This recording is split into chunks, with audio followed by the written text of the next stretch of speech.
এই যে এগুলো হচ্ছে টায়ার, এক্সপোর্ট কোয়ালিটির ফ্যাক্টরি এটা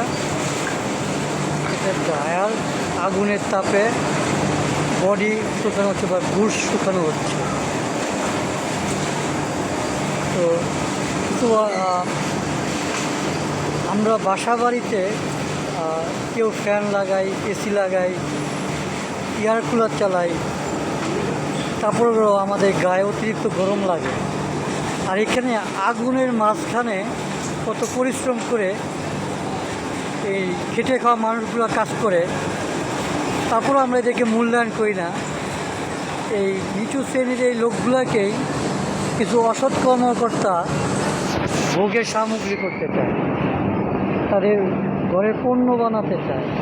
কিন্তু তাদের ঘরে বউ আছে, ছেলে মেয়ে আছে, সংসার আছে, সবই আছে, তারপরেও তারা এই হেল্পার বাবা এদেরকে কুপ্রস্তাব দেয়, তাদের লালসা স্বীকার করতে চায়। কেউ যারা এদের কুপ্রস্তাবে রাজি না হয় তাদেরকে এরা সাসপেন্ড করে দেয়, কোনো না কোনো ইস্যু খুঁজে ভুল করে না, তারপর ভুল ধরে সাসপেন্ড করে দেয়।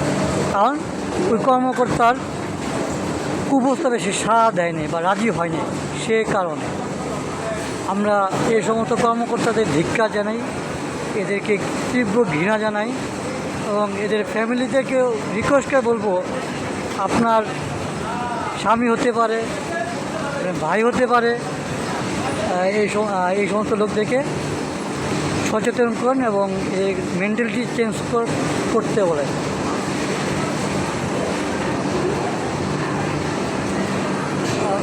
কিছু কিছু ফ্যাক্টরির মালিকেরও দায়, এমডিরও দায়ভার আছে। যাদেরকে দিয়ে ফ্যাক্টরি চালায় কেউ অনেক মালিক আছে দেশের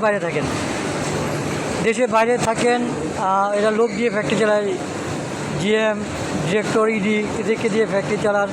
কেউ নিজস্ব বাইকে ডিরেক্টর পোস্টে বসা দেন। এই যাদেরকে বিশ্বাস করে ডিরেক্টর পোস্টে বসান বা ইডি পোস্টে বসান, এই সমস্ত কর্মকর্তারাই শ্রমিকদেরকে, ওয়ার্কারদেরকে কুপ্রস্তাব দেয়। কিন্তু মালিক না থাকার কারণে এদের কাছে বিচারও দিতে পারে না, কোনো সলিউশনও পায় না। তো মালিকের উচিত ওয়ার্কারের খোঁজখবর নেওয়া। এটা হচ্ছে প্রকৃত মালিকের কাজ, যে তার ফ্যাক্টরির ওয়ার্কাররা কেমন আছে, কীভাবে কাজ করে, তাদের কোনো সমস্যা আছে কিনা এটা জানা একটা ভালো মালিকের কর্তব্য। সব মালিক কিন্তু ওয়ার্কারের খোঁজখবর নেয় না। এটা না নেওয়ার কারণে কিছু অসৎ কর্মকর্তা এই সুযোগটা কাজে লাগায়, ওয়ার্কারদেরকে কুপ্রস্তাব দেয়, এদেরকে উল্টাপাল্টা কাজ করতে বাধ্য করে। তো যাই হোক, আল্লাহ এদেরকে হেদায়েত দান করুক এবং সবাইকে সহি সালামতে কর্মসংস্থানে কাজ করার তৌফিক দান করুক। আমিন।